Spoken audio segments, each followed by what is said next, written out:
Everybody, and I want to welcome you to Category Palooza 2023. My name is Philip Ideson. I'm the managing director here at Art of Procurement. I'm joined by my colleague Kelly Barner and also we're going to be joined by Helen McKenzie as well, our colleague, to really bring a festival of ideas for you in terms of how you're thinking about your 2024 category strategy. First of all, let me bring in Kelly. Kelly, how are you doing today? I am doing just fine, Phil, and yourself? Not too bad. So I want to throw out there right at the beginning, if my internet or the video is intermittent a little bit, we're keeping an eye on that. So I had a flight that was cancelled yesterday. So I'm in a hotel with what seems to be dodgy Wi-Fi here in London, but we have plan Bs in place in case it gets too bad, but let's keep our fingers crossed for the day.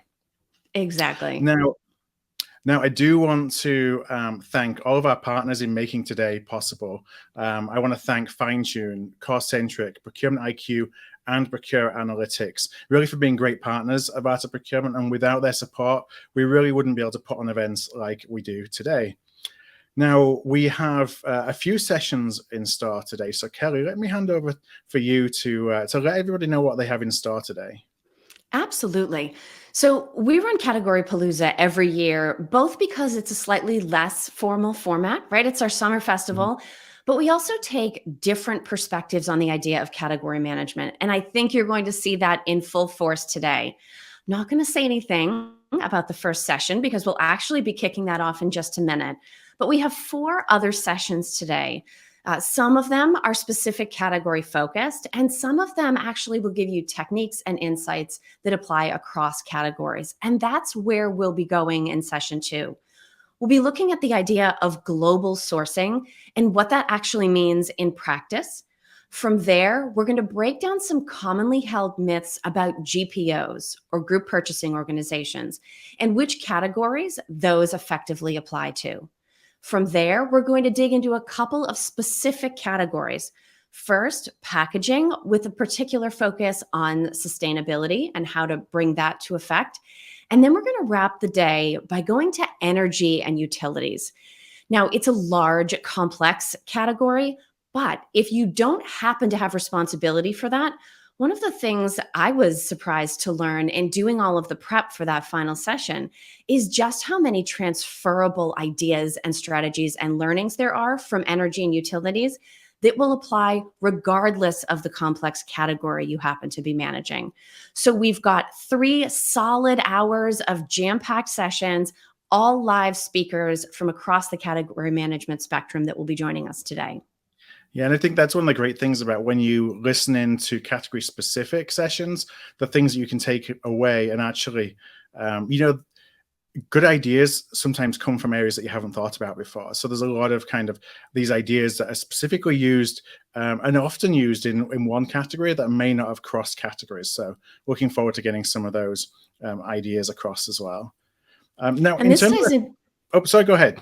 Please, Kelly. I was just going to say this ties into something that you and I discuss a lot, and it comes up in a lot of our live events and podcast interviews, is this idea of where category expertise should reside on a category by category basis. So we'll certainly be bringing that up and considering that in all of these different sessions today. Yeah, and that first session, technology, if technology is our friend, with Procurement IQ that I'll be hosting about global strategies. I've got a lot of opinions about that too. So looking forward to having a little bit of a discussion on those. Now, I did want to jump in before we start off, just talk logistics. So you see the platform that we're going to be using.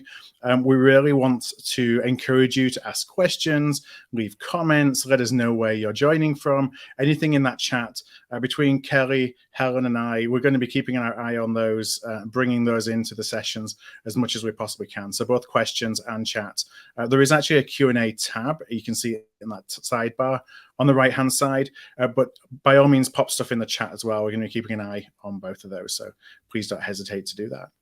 So with that said, I think it's time, Kelly, to hand over to you for the first session.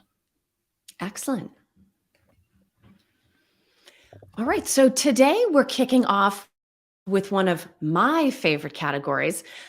Back in the day when I was a practitioner, I was actually in hired services.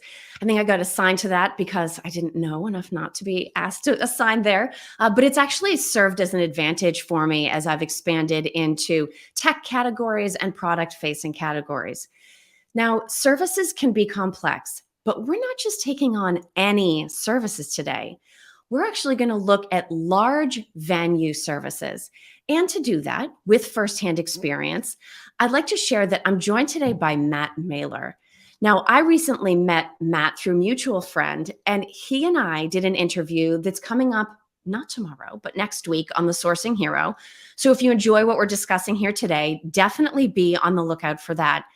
And Matt has a very interesting background experience in procurement as well as in services. He was responsible for managing all of the services required to make Madison Square Garden in New York City function. So, as I bring Matt into the conversation, we're going to start with our first sort of interactive question of the day. I know Madison Square Garden hosts a lot of different kinds of events, and Matt's going to speak to some of those today. But if you are joining us from anywhere in the world and you've ever attended any kind of event at Madison Square Garden, go ahead and pop that in the chat. Let us know what you saw, what it was like, because that's going to give us a little bit of context as to the breadth and range of services that Matt and his team had to manage. So without further ado, Matt, thank you so much for being with us today to kick off Category Palooza.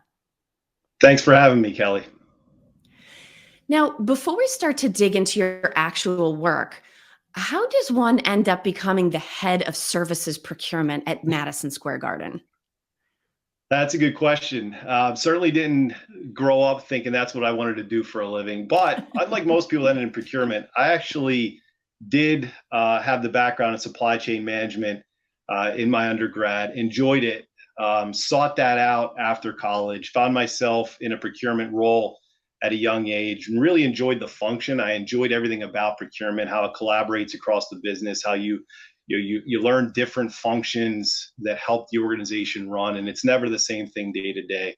So I really did get a start there in procurement, but then I moved to New York in 2009 and joined a real estate company that has commercial residential portfolio of great size, and that's really why I found the facility management background and applied procurement strategies to that systems process, as well as the sourcing over top of those categories. Then fortunate enough in 2016 that Madison Square Garden came knocking on the door and said, hey, we would love somebody of your background to come in and help build the vertical of the procurement function across the venues.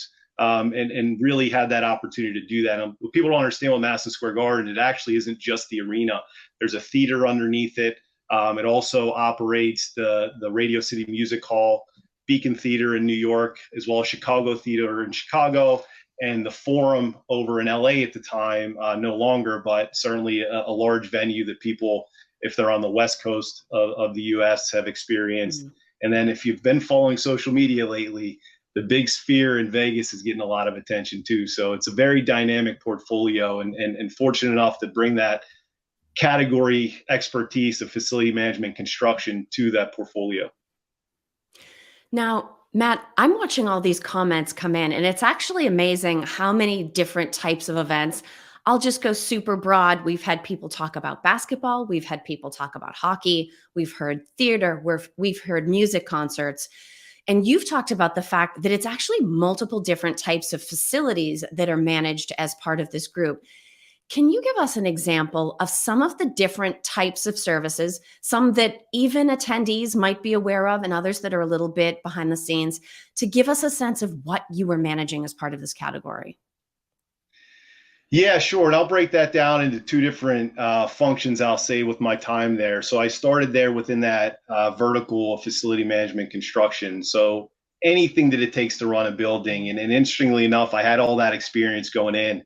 But you really learn a lot to try to apply it to the sports and entertainment industry. So, for example, if you think you know fire alarm systems and mechanical systems and security and all these things that are very typical in that industry, you then try to apply it to a venue operation world, right? If you're trying to, optimize and add value to the business, you have to understand the business, and doing it in a venue space is it's challenging. You have ingress, egress, 20,000 people come to your venue at one time. So you have all of the same things of running that facility and all the services that it takes to put on that production. Some of it, like you mentioned, front stage, those security services, the guest services, the food and beverage, and then you have the back of house, some of the production and what happens behind the scenes. So I had a lot of that exposure to the facility piece of it. But what people don't understand with Madison Square Garden is also a large corporate entity, right? So the second half of my career there, for a few years over the pandemic, a challenging time, I was able to lead the whole procurement organization. So there's also all of the functions that a general company has for procurement, such as corporate services, IT, and all the other systems and related functions that you need to run a business. Now, one of the things that comes to mind for me, and it's not something that we often talk about, but is sort of the idea that you have both direct and indirect services that are in this mix. And over the last, let's say, couple of years, procurement has focused a lot more on the user experience or the customer experience, which is something that you would be partnering with different service providers in order to bring to attendees at your events. Can I have you talk a little bit about what the nature of your relationships with some of those direct service suppliers was like? Yeah, that's a great question, and one that I'd like to anybody in procurement, frankly, any business function, you can apply it anywhere, and even personally, right? Relationships are important. If you want to be successful in what you do personally or professionally, you've got to manage those relationships. And I would say that as it relates to procurement, especially in this application in the venue operation world, you have to rely on those relationships, right? Because the show goes on. There's no delaying the show, the curtain call, it happens, right? And you need strong relationships with contractors and suppliers that you know can deliver on what the demands are, right? So really evaluating as part of the strategy that you have as a procurement professional, who are those relationships do you have? How do you make sure that those relationships are strong, both internally and externally, right? You have to build that brand internally, that trust for the business to then partner with you. But then subsequently, you have to build those relationships in the industry with those service providers. You have to make sure that you understand their business, and you need to understand what makes them successful, right? And we put those two together as a procurement professional. When you do that, that's really when you add the most value. And it's challenging in the sports and entertainment world, right? Because there's a lot of eyes on it. There's a lot of eyes on what happens during that event, right? You may be responsible for sourcing the court. You talked about people talking about the Knicks and the Rangers, right? You're dealing with contractors that have direct access to the fans, either during an event, before an event, or after an event. And all of this is on the largest stage in the world's greatest arena. And there's a lot of pressure, but a lot of excitement around doing that. And you really need relationships that can deliver for you in that industry. Now, you talked about a lot of eyeballs being, whether it's on the floor, is it, all right, I'm probably going to mess this up. Is it the front row where like Spike Lee tends to sit? They seem to have that short set of seats where the famous people sit, and you sort of wonder, are they there to be seen, or are they actually there to watch the game? But regardless, they're getting your floor on TV and in pictures, Matt. And in addition to that, every single attendee in your venue has a cell phone, has access to social media. If the bathrooms aren't clean, if the concessions are a problem, you talked about ingress and egress. If they feel that it's unsafe for whatever reason, every single one of those people has an opportunity to snap a picture, take a video, which can really create a stressful situation. Did that awareness, that possibility become something that you were aware of, both in your qualification and selection of suppliers, and also in your management of those services during the term of the contract? Yeah, absolutely. In all honesty, I'm a sports guy by nature, so I love the industry. You know what you're getting into, but to be honest with you, I underestimated what that meant for this, right? So an example of that, and you say pressured, and oftentimes human nature is pressure of challenges, but let's talk about pressure for opportunity. Pressure for opportunity, where I've had members on my team deliver goods or services, that were needed on demand because somebody at a high level with a big name really asked for that, right? And you need to rely, taking a step back, on those relationships that you built with those partners to then deliver. So we had, for example, BOAs for Harry Styles concert, where believe it or not, during the pandemic, there was a shortage of those things, right? So you're trying to then reach out to your supply base. How do you get those delivered here? Then there's also services that happen within suites, within the game that you then have to perform. The glass breaks and you need it fixed in a hockey game. There's all these things that are real challenges, but when you rely on those relationships and you do your homework, and that is, to your point, something that I personally and professionally, and then the teams that I build focus on are, how do you do that vetting? How do you do the due diligence to make sure that not only is it the right company, that you have the right team members, that you have the right direct individuals, both at the leadership level on the supplier side, down into the actual individuals that do the work. And then subsequently, how do you manage that moving forward? What touch points do you have? What QBRs? What strategies do you have ongoing to make sure that not only did you set up a good program on the front end, that you're monitoring, managing, and improving that relationship over time to get the most value of it. And to be honest with you, it is challenging in a sports and entertainment world because it's a fast-paced environment. There's things coming at you in every direction, and you have to make sure that you structurally set that up so that you're successful and you can continue to manage those challenges as they come at you. It's funny you talk about Harry Styles and the boas. I think I just saw last week that Beyonce travels with her own toilet seats. Now, I don't know that she would look to the facility to install those for her. She might also travel with her own toilet seat installation team. But to your point, there's sort of scale and then individual critical points that all have to be managed at the same time. And I remember from our initial conversations, definitely getting the sense of complexity. There's a strategy level required, but I also imagine you leaned heavily on your soft skills, we might call them, whether during negotiation, management of something going wrong, how do you handle it, but also collaborating with your own team. Can I have you talk to the soft skills requirements and maybe where you focused your energy in an ongoing situation versus a situation where that temperature is really up or when something looks like it might go wrong? Yeah, sure. I think this, reigns true for any function, but certainly procurement. Richard Branson actually talks about this a lot, which is EQ over IQ. I really think emotional intelligence as it relates to procurement is it's not often talked about, but in my experience, heavily relied on. And if you want to really build those right relationships and build out your personal experience in the function to do it right, you need that ability to manage complex situations, challenging situations, as well as the good times productively, professionally. And to have that EQ versus the IQ, I think is something as a leader I often look for in individuals. Who are the right people that can come in and manage that environment, manage that culture, manage those challenges, understand the function per se, but then relate it into real world and build those relationships needed to be successful. And then secondly, to do that, you really need to communicate well, right?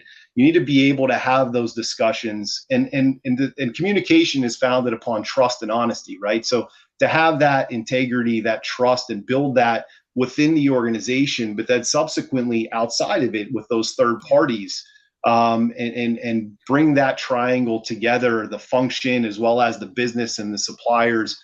That's really, to me, some of the soft skills. There's certainly a lot of others, but those are the top ones that I look for, both in myself and making sure to hold myself accountable to those things, but as well as others in the industry if I'm building a team and trying to manage a function. It is interesting when I think about either the conversations that I've heard or the content that I've read about what really are the differences between product and material sourcing and services. I think procurement has a tendency to focus on the challenges around specs and requirements. It's slightly different when you're talking about people versus widgets, right? Or maybe we think about measuring outcomes. How many of what item in what quality you ordered versus what you got. Looking at outcomes on the human side is a little bit different, but there's also this additional dynamic that if there's a substantial change or if something needs to be addressed, you're not potentially going to get blowback from a case of widgets, but you could have a situation on your hand where either the owner of a business, the manager of a region, or simply the people carrying out the service in your facility kind of step up and use their own voices, to your point about communication. And so I really do think remembering that sort of supply chain of services. We're all managing supplier relationships at the company level, at the supplier rep level. But within services, you have the individual that's coming in to fix a fire alarm, as you'd said, to build something new in a facility, to upgrade or provide some kind of maintenance. You almost want to have just as good a relationship with each of those touch points as you do with the person that's a primary point of contact for that supplier. Yeah, and you touched upon an interesting topic there too that I found in there is that services are a little more gray than buying goods, right? And the challenge behind that is someone's definition of what is good or successful may be different from one person to another, right? What is clean to you? What is clean to me? What is, pretty or what is nice wallpaper for one person to another, right? So there may be different views of what that looks like. And what I'd say to any professional in services procurement, that when you're dealing with something that's not defined like that, really try to understand the business and the business needs. Like, what is it that you're trying to accomplish? What is important to your organization? What is success defined as, right? And then how do you, as a procurement professional, integrate that into the supplier management? And really, let's get down to it, the contracts and the commitments made to those organizations. What are the SLA, service level agreements? What are the key performance indicators, and how could you define those?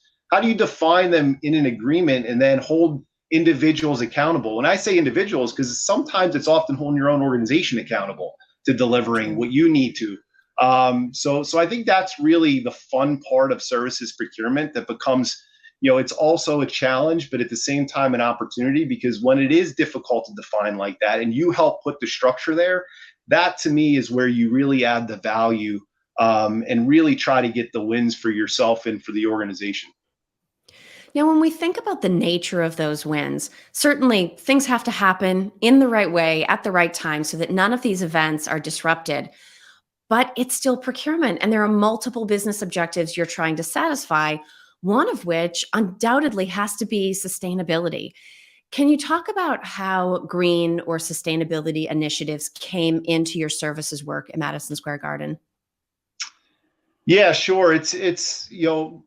I've been out around 8 months now, and I'd say maybe a year to year and a half before that, the organization was really starting to put more time and effort through the leadership of the government affairs and Rich Constable, who came into Madison Square Garden trying to push that further. And I was fortunate enough to be the start of that. And I would say, being in the industry a long time, it was really only held to public companies that felt like they needed to, from the sake of stakeholder, shareholder engagement, need to report on those types of things. But now, being in industry for the years that I have, and certainly looking forward, and you look at this industry currently, Oakview Group created and built Climate Pledge Arena.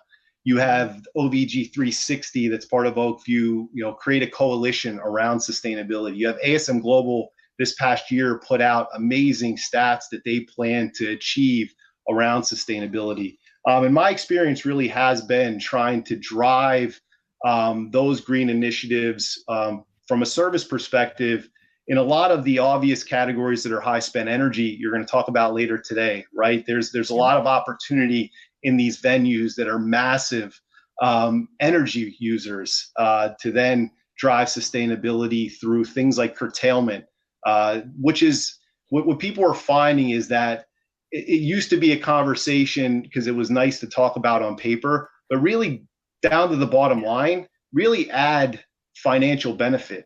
Energy management, obviously the cost reductions, but certainly the impact on the society and frankly the infrastructure that can't handle these large loads. And curtailment's a strategy that not only achieves that for the industry, but also from the standpoint of reduction, it also brings revenue opportunity. What people don't understand is curtailment can also give you rebates. So there's initiatives out there that during peak times, if you reduce your load, you then get a check back from your local utility, right? So when you put these strategies in place from a service perspective and finding the right partner in this specific, I'm sure you'll talk about in greater depth, so I'll leave it here, that you find the right partner that understands your business and your industry to drive those proper strategies. to then result in the greatest value of the organization.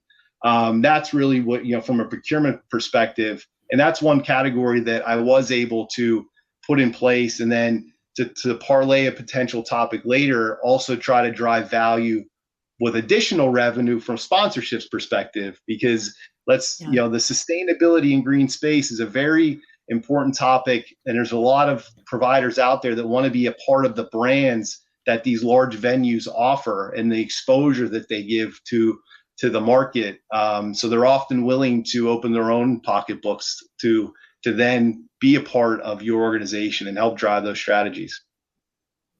Well, let's talk about that idea of sponsorship for a minute.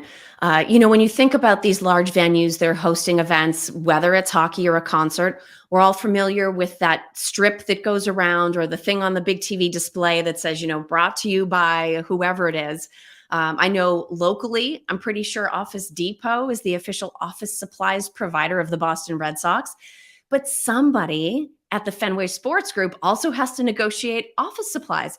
So you can get yourself maybe into a little bit of a cyclical issue where you're trying to negotiate with a supplier who also happens to be a sponsor of the venue or of a team that's coming in to use the facility.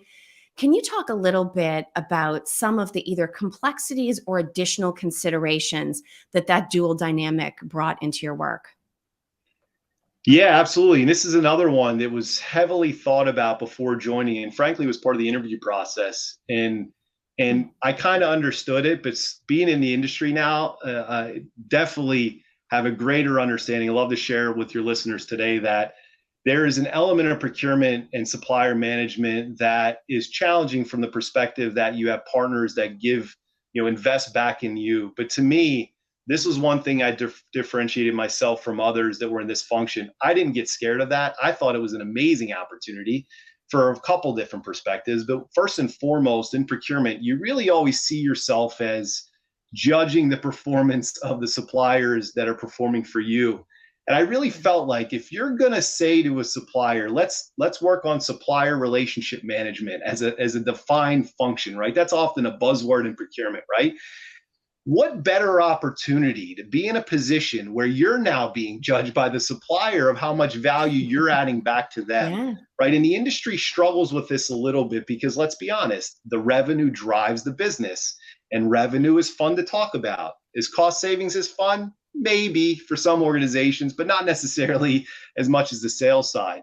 And oftentimes the sales can drive what runs the business. But I was very fortunate enough to work with a great team in Madison Square Garden, head up at the time by Ron Skatar, Zach Meitlier, and the others in sponsorships, where we created an organization that really helps support each other and drive value to the organization. And we did that through honest dialogue about spend management. Where are we spending money? What opportunities exist? What categories are we going to be addressing in the next 6 or 12 months so that procurement could do its job in bringing those to market? And what I mean by that is you let the RFP process drive the decision. You go out to market through an honest effort to understand who the players are that can provide those services for the organization. You evaluate those off the criteria that's best for the business.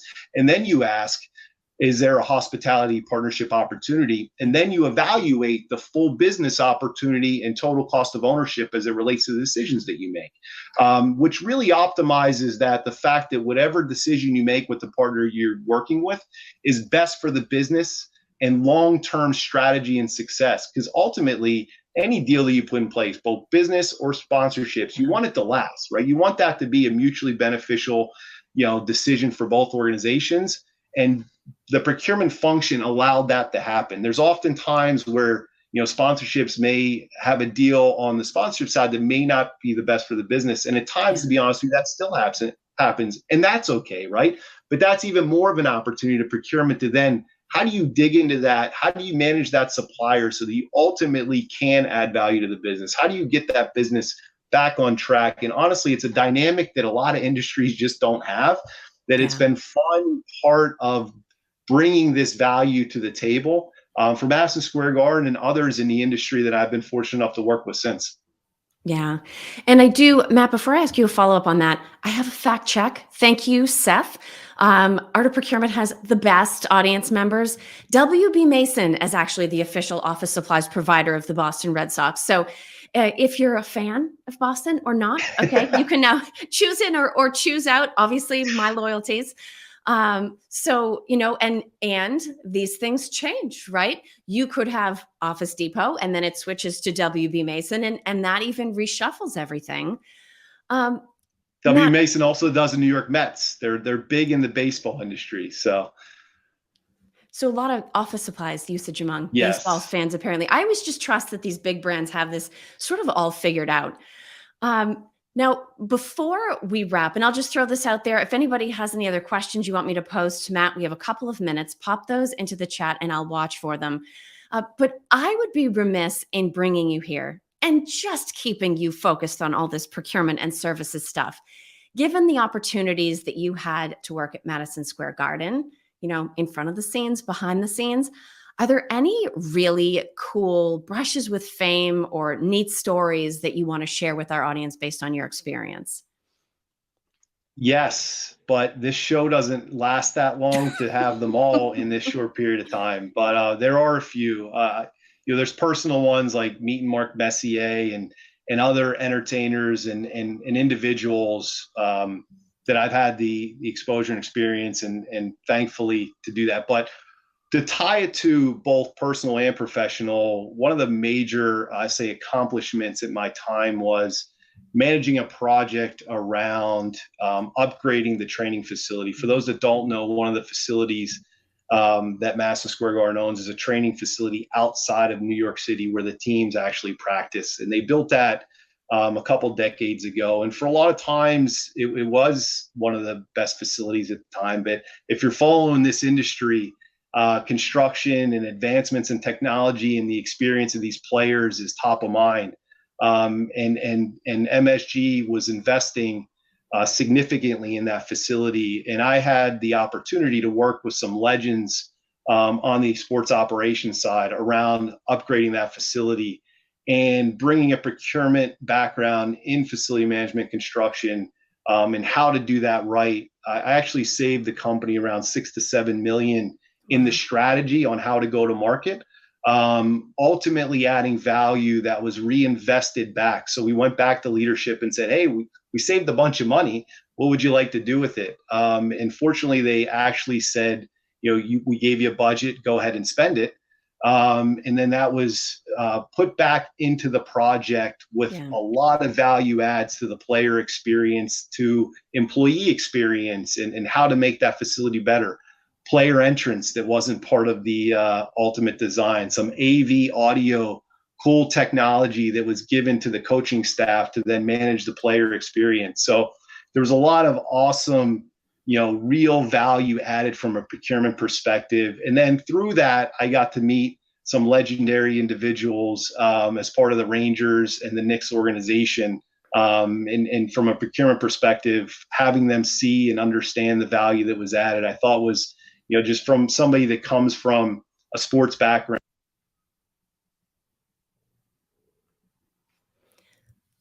Oh, Matt, we actually just lost your audio for a sec. If you want to just check your microphone settings, we had you and you just went out.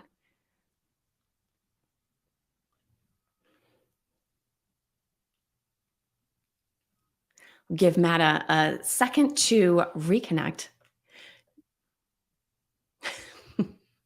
Well, fortunately, we got through the vast majority of the session. Before those AV settings, they always seem to kind of fire back at you.